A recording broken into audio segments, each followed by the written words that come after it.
Hello, welcome to my show Friday PM. My name is Luigi Scarcelli. I'm here today at the Portland Club on location with documentary filmmaker and television producer Reginald Groff. Good to see you, Reginald. Good to see you as well. How you doing? Great. You go by Reg, though, Yeah, correct? yeah, Reg or Reggie's fine, yeah. Great, great. Well, thank you for being here. I appreciate it. Absolutely. So let's just talk a little bit about yourself. You grew up here in Portland. Munjo Hill. Munjo Hill. Munjo Hill for 40 years. Ended up, going through all of the fun that one has with a hill full of kids, street fights, and building lots of forts, and just living life, and ended up really building a business, working from kind of a Walton's home. Ended up with a lot of employees through the years, and raised a family, which it's really a beautiful time. Yeah. So you started with, there was a grant that you had received. I know we talked about, there was a short piece you did about Maine forts. Yeah. And that's kind of an interesting start into the foray. Yeah, when I was a senior at Portland High School, a teacher told me that there was a youth grant available and I should apply for it. So I did. I got a grant for $2,500 to do it. And my proposal was, I love exploring old forts, and I thought, well, maybe I'd do this history of Maine forts, starting from the 1600s all the way to the current day of B-52 bombers back in 1982. So I ended up getting that grant, and then I went to Pepsi and CMP and get like $300 and $500 and $600. Ended up with about $5,000 and shot this film, a 16mm film. Borrowed the camera from Portland High School. I was filming football games from at the time, and traveled around the state filming. Went to the Brunswick Naval Air Station, interviewed the base commander, shot the airplanes, went up to Loring Air Force Base, got on the February on the runway filming B-52s taking off, freezing at the you're talking the northern Maine, and colder than you can believe. But having the wings literally feel like they're going over your head, going down these thundering B-52s, amazing. Now I didn't have sync sound because these cameras were silent, so I actually brought a reel-to-reel recorder that did not synchronize. So what I did was I recorded the interview on audio, and then just filmed the base commanders sort of working at their desk writing, just knowing that was the technology I had, to be able to do what I could at the time. But you make mistakes as you go. So one thing I didn't take care of or even realize was that cleaning the dust out of the camera. Right. So I ended up with one roll of film, 400-foot magazine, which is only 10 minutes of film, that had a scratch through the center of it, and the other roll looked like the state of Maine piece of dust in the corner. So it was kind of disheartening, but I still cut around it, and it ended up still was great footage. But it's like, you shoot a lot of stuff, and then you finally get it processed, and then, look at that scratch, or look at that piece of dust. So, those are live and learn situations. You started out and you were doing stuff about forts, Yep. but then it was very interesting that you kind of shifted gears. Next thing, you were working with local pro wrestlers, doing crazy, like the Wild West Yeah. of things. And what was that like? Basically, I decided to start a video company when I was around 21 or so. I went to NYU for like a summer workshop and decided I just wanted to start doing stuff right away. And I met a couple of guys, say, hey, let's start a company. But we didn't really have anything to show for ourselves other than my crazy films that I was messing with. Eventually, started getting clients, and one of the clients was a wrestling guy that just called up out of the blue and said, I need a camera guy. Well, he ended up hiring me for off and on for about 5 years of, I rent trucks, different states, and we just started filming wrestling. I never watched wrestling before that, but it's kind of fun to kind of take on. I mean, I've always had sure, I can do that regardless of whether you've done it or not. And when I'd rent a truck, I'd ask the guy, okay, do I say camera one? How do I do that? And you learn as you go. But the wrestling thing was you're dealing with a kind of some shady characters, and so your things can really go south pretty quick. We had a situation where we had a truck, we had a full house, and the ring never showed up. Right. It turned out that Killer Kowalski and Savoldi had a clash, and so the Kowalski never brought the ring. And so we had trucks set up. I'd rented the truck. The wrestlers were flown in. There was no ring. Right. And basically, I'm like, you know what? You just got to pay this truck because I don't want to be held with the bill. Yeah. So you have things like that. I mean, we had one time a woman attack another of the wrestlers' woman, and the wrestler jumps out. This guy, Kevin Sullivan, jumps out of the ring, tosses this lady through the chairs, and you see the chairs disappearing on camera. So crazy stuff, and I never have really watched wrestling since, but making it is pretty fun. You talked about that, and we also talked a little about how you were kind of doing like a barber exchange at one time with your company. Yeah. This is when you started to build the company. Well, I just I would have always been sort of check to check, but I would buy gear as I'd go, and you'd end up with cameras and editing systems, and just make it work. I mean, I think if I really focused on probably working on financing, it probably would have served me better than anything else. However, what I am all about is figuring out how to make it work no matter what. So I joined this barter company and started making videos. In return, you could barter with maybe 5,000 members. So I had rented a building on barter, awnings, car repairs, all my office furniture, phone systems. I actually had credit cards, and I hired salespeople, and I'd give them credit cards to use to buy lunch and to get things they needed. And if they sold a job, I'd give them cash. But they could survive by using this barter dollars to sort of act as a stipend. It's like, here's $100 a week to just cover yourself, and then if they sold a job for $5,000, $10,000, $20,000, they'd get a good percentage of it. So we ended up getting a lot of work, a lot of cash business that turned into a very good thing, and probably within, I'd say probably 4 or 5 years, we're doing nearly $1 million of sales in production locally, which is, just a lot.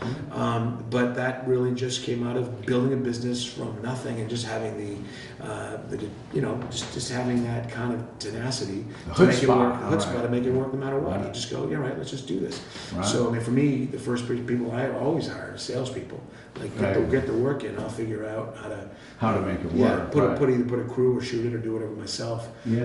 And that's served me well through the years. Well, and that's what leads me to what really sounds kind of that exciting, early peak was when you started and you got involved in the infomercial business. And that's definitely even more of the Wild West. Yeah. And tell me a little bit about that. Well, there was a company, Talk America, that came to town. There was other people doing their videos, and then there became knockoffs. People have left that company, they started their own thing. So I ended up getting some of that work, and ultimately the first show I did for low budget, very simple.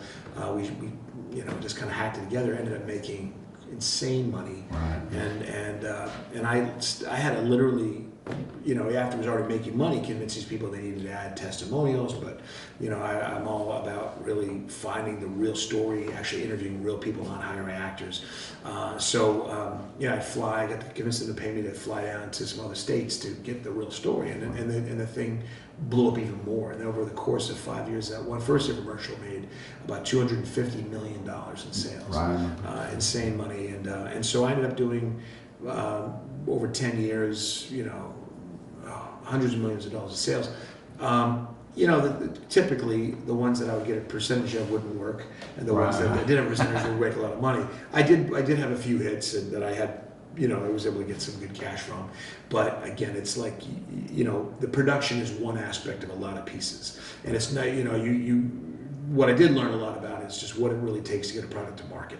And believe me, an infomercial is just one small but important piece along the way, because you got radio, print, the call center, the price point, the manufacturing, and now it's internet based, and it's even more convoluted and complicated. So I learned a lot, but we basically I ended up with probably about 13 employees. Eventually, we mostly had around 10.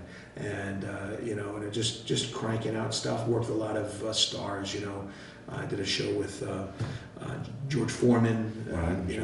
Did actually 2 shows. One with Trump's ex-wife. He did one with Ivana Trump, and then a year later with Marlo Maples, unrelated to either one. But just kind of those weird things that happen. Frankie Avalon did a little product with him, who had this sort of William Shatner way about him talking like this, and then I'm like, all right, let's tone it down. No matter what we take was exactly the same. So it's fun, and you just work with people, and I fly around the country to shoot shows in LA, or a lot of times I'd fly to where either the client was or the doctor was, or that kind of thing, and so I'd rent studios all over the country.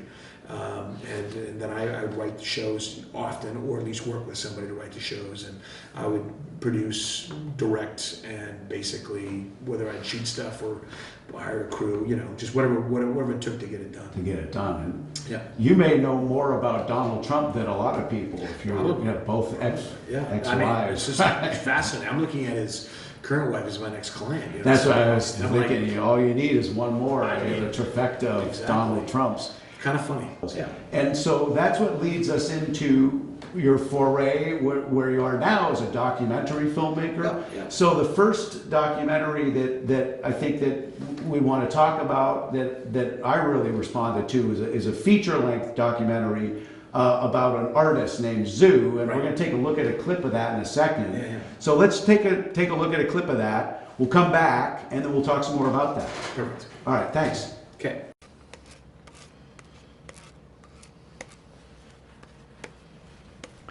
Color is God's palette. The universe's palette, the Creator's palette, is so colorful. The only ones I see that really have the nerve to put the color out there and have the zest for it and the stomach for it are flowers. They just don't care. They just have so many vibrant colors, and they wear them proudly. There's a lot of vibrancy inside of us. There's a lot of colors all over the place. So I like to make more color wherever I am. I do it all day, all night. It's fun.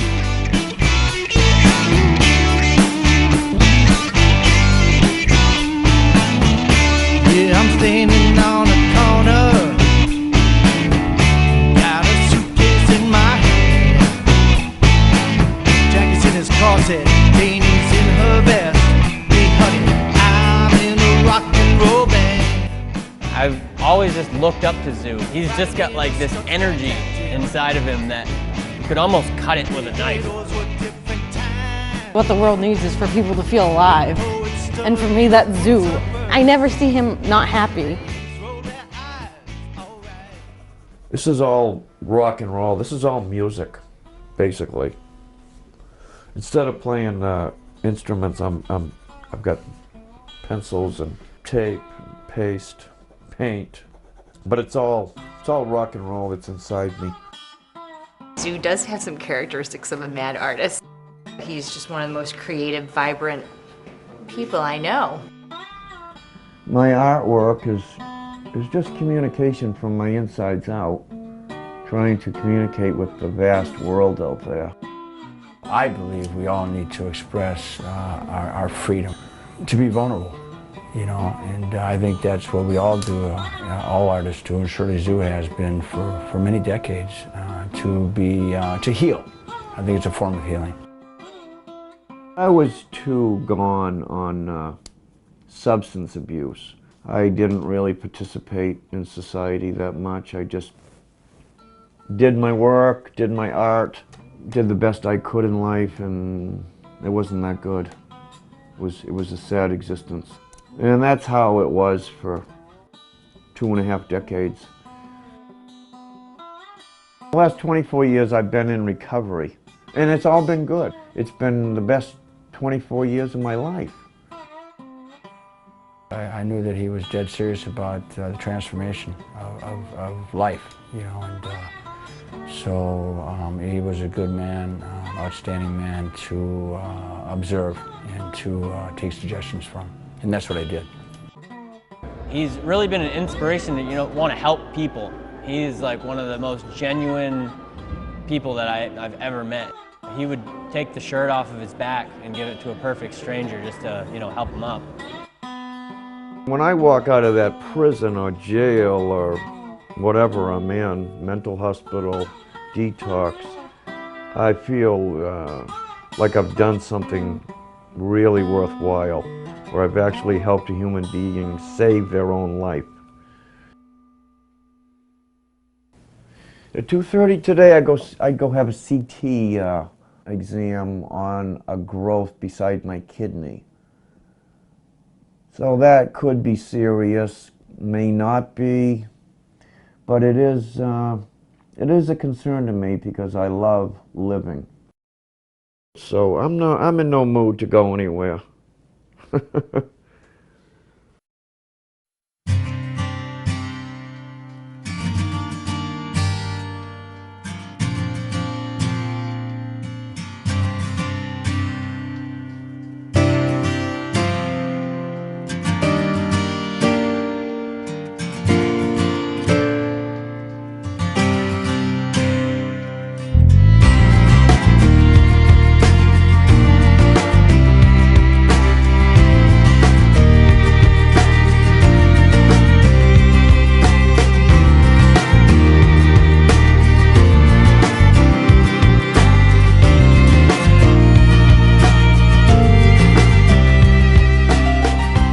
Well, when I heard about this growth getting larger and that they might have to do a lot of testing, and it kind of made me look at cement walls a little different.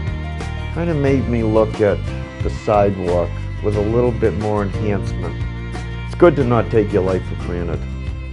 I don't take a single thing for granted. Nothing. I'm glad. He's been supporting people for so long. His energy has just lifted up so many people. So a lot of people are going to be lifting him up in return. Zoo's perspective on life is so refreshing, and I just think that he could really teach everyone something about, how to live life to the fullest.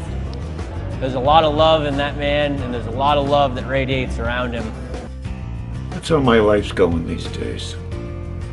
Very nicely, even though I'm supposedly sick with life-threatening diseases. I don't feel too sick. I actually feel pretty darn good.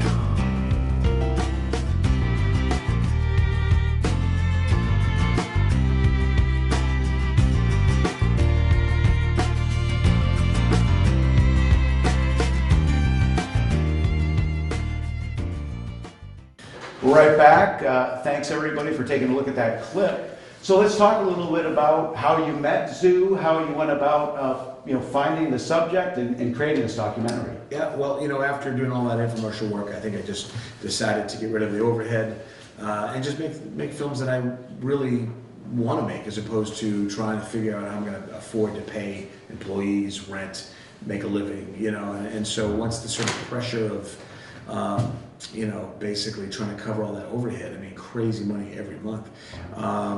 I thought, I'm just gonna use I'll put it this way, I'm gonna use my cameras for good, as opposed to selling a product, I've all through the years, I've shot many pitch pilots, always pitching stuff, trying to think of, documentary. I might shoot a little piece, but, like anything, you have to still pitch it. You have to spend money to get to LA to do those things.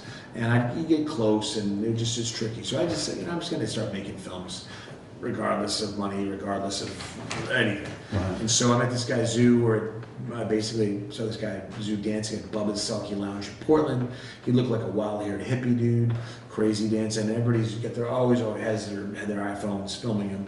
He and I would kind of dance around each other. I'd dance around, and we didn't really necessarily connect until one time I said, hey, and then he was like, he's like, hey, he was looking for that open, and Zoo's kind of like, he'll look for an open, and once you open that door, he's like, he's your best friend, and said, hey, and so we just connected and talked about what I do, and he said, you ought to come down to my home studio and get some footage, it's pretty cool, and I'm like, all right, check it out.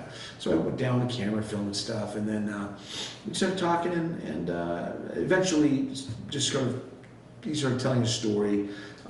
He started telling me to go interview various people, and I really thought it was about his artwork, and it turns out it's really about his recovery and addiction. Right. And he, and as it turns out, he really is kind of a guru for a lot of people who've actually, he's just been somebody who's been very influential in their recovery, and has a lot of wisdom that he's been able to share, and has really helped people that they feel have, they attribute their success to, in great part to Zoo, in different ways. And so the film, which I shot over 5 years, it just, was one of these films where you don't know necessarily when it's going to be done.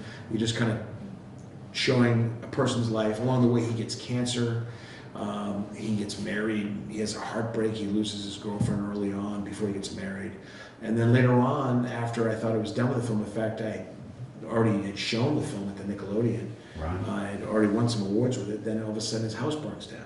Yeah. And so I'm like, well, I gotta add that, because it's like, wow, it's a huge tragedy. His art's all burnt up. Crazy. The place we had seen, I mean, basically his apartment studio was a character of the film. Of It the was film. already featured heavily. So suddenly to see the same stuff you've seen, all in ashes and black soot, was heavy. So that's basically why it took about 5 years to do.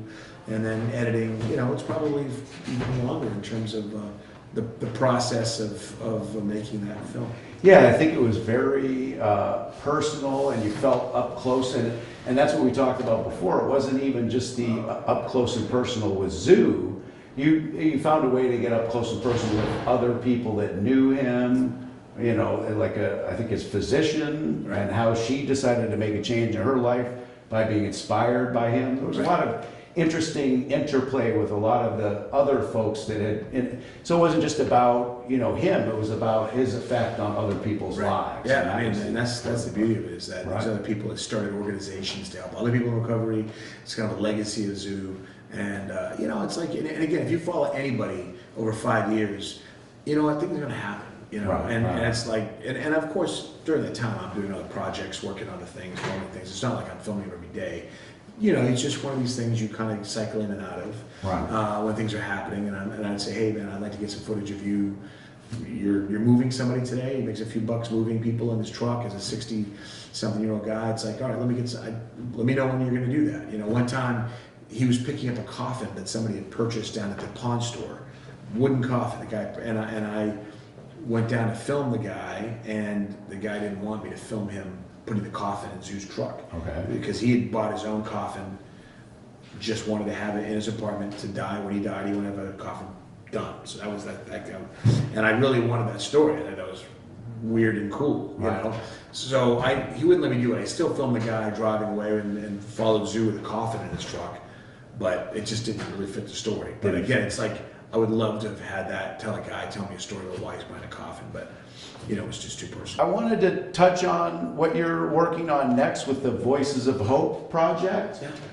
That's coming up. That's something that really is very relevant to what's going on in Allen, Maine. Right. Tell us a little about the Voices of Hope. Well, because of the Zoo film and all the recovery stuff, there was an effort being made by Dave Pack and his wife Karen, that they had a son that experienced addiction issues, and they really wanted to start doing something to help other people understand the science of addiction, the whole model of addiction. And so they started. They thought they wanted to do a documentary, and I basically got connected to them. And we started the process, and I suggested, as we started talking, that we don't do one film. I said we really need to do a series, because there's so many topics, and to try to do any justice to cover something, I think it needs, it's like you're going to have this never-ending feature otherwise. So we ended up basically getting a grant through the Scarborough Police Department, Operation Hope, which is the primary funding source, and then Pineland Farms with Dave Works and so forth, and Bath Iron Works, helping to fund this series. And we ran 12 shows on Channel 13 Saturday night, 12 half-hour shows, also running in Bangor and Presque Isle and other stations. And people have now taken that from the internet, have started showing that in schools and recovery centers and so forth. Now we're turning the series into 1-hour programs, and we're going to start running around early May. We're going to run the show on Channel 10. Well, it's Maine Public Television. We'll be running that as 1-hour shows. We're probably going to, in addition to kind of doubling up the episodes, we're recrafting and adding probably a third of the material, so we'll end up with 8 to 10 1-hour episodes. Okay. Each episode a different topic, and dealing with all kinds of different things, and basically, having content that hopefully is meaningful and helpful. I mean, it's as I say, it's about the science of addiction, but it's also understanding what's going on and really helping to kind of break the stigma, but also help families who just don't understand what's going on, or that they think people can make a decision to stop or to change. Right. And just to really get into why somebody might relapse after 3 years or doing great. You know, why does this happen? So we interviewed a lot of neurologists and therapists and talking to people in addiction and recovery. So it's complicated. There's a lot of moving parts, and right now every day is full of us trying to craft 8 to 10 hours of content and make it very viewable so that it's upbeat, interesting, Right. can hold attention, and yet also deliver a story that has a beginning, middle, and end. And the idea of Voices of Hope is that it is hopeful. It's not like, oh, isn't this terrible? Look at all this terrible stuff. No, here's hope, and here's the way people have moved forward. We're not spending time filming people at their lowest, shooting needles up, and so it's like you can see that everywhere. Instead, we're really looking at what's going on. But if you look at these people in the show, and you look at their the photos of them in their addiction, Right. The prison mugshots. Right. Like you would not believe what you'd think they were. How they even lit, so how are they alive? Right. The stories they tell. So that's what that series is about, and it's so we're gonna get that done this year. And that's a cool thing. Yeah, and I mean, I think that leads to kind of what we had talked about, kind of the philosophy that you have of the way forward. I mean, I think that all kind of sums it up. And is there a kind of a crafting of a nutshell of what you believe in that kind of philosophy or the way forward? So on the series I'm developing, it's called The Way Forward, and the series is really a way to look at overcoming hardship and overcoming the issues of our time. Looking at how do we come together as a people. One episode is called Silent Summer, about the absence of children playing outside, Right. and the basic situation where kids are more and more addicted and less and less time with nature, like not being out in the woods and not feeling any connection to each other. Right. The problem and the connection, you think about it, the connection that people are missing, there's an inability for a lot of people to have eye contact directly. Right. I mean, there are people in the 20s who just really can't look you in the eye, and there's a connection to that, to autism, Right. where you look at people who can't make eye contact. So you have these really seismic issues going on Right. today that are only deepening. And as you look at the metaverse coming on strong, Right. and people basically living through Oculus glasses and being lost in all of that, and not having this direct social contact, just to be able to have conversations and debates and respectful conversations, and the loss of that is, I think, really going to bring us down as a people all over the place. Let's briefly touch upon this. Was the Indivisible? I mean, I think that was the. It's another episode of the series. Yep. Yeah, Okay. Indivisible is a film basically about the American flag from every perspective, left, right, center, new immigrants, new Americans coming in. Basically, what does the flag mean? What does the country mean? And again, it's one episode of the series, The Way Forward. So I've been shooting all these pilots, doing a lot of work just to kind of figure out how to package this series up and then go raise money or find a home for it. Wow. So for me, the next trick is going to be to just take it all and then say, where's this going to live? Where does it all go Yeah, to? and Indivisible, about the flag, it evokes a lot of emotion, including if you're flying a flag, you must be a white Republican, or if you don't fly, if you hate if you don't like it, you must be a communist. So there's this huge, seismic shift, and it's like, no, you know what? Why doesn't everybody, regardless of your politics, just say, look, does the country matter? If it does, we have a flag, and it represents everybody, and so that's really what that film is about. It's a Groff film. Groffvideo.com. Groffvideo.com. And there is also Voices of Hope and Recovery.org. Okay. If you wanted to watch that series Right. on addiction, Voices of Hope and Recovery.org Right. is a site that they can check out as well. Yeah. Check those out. I want to thank you very much again. All right. Have a great night, folks. Cheers. Thanks. Cheers. Take care. Bye-bye.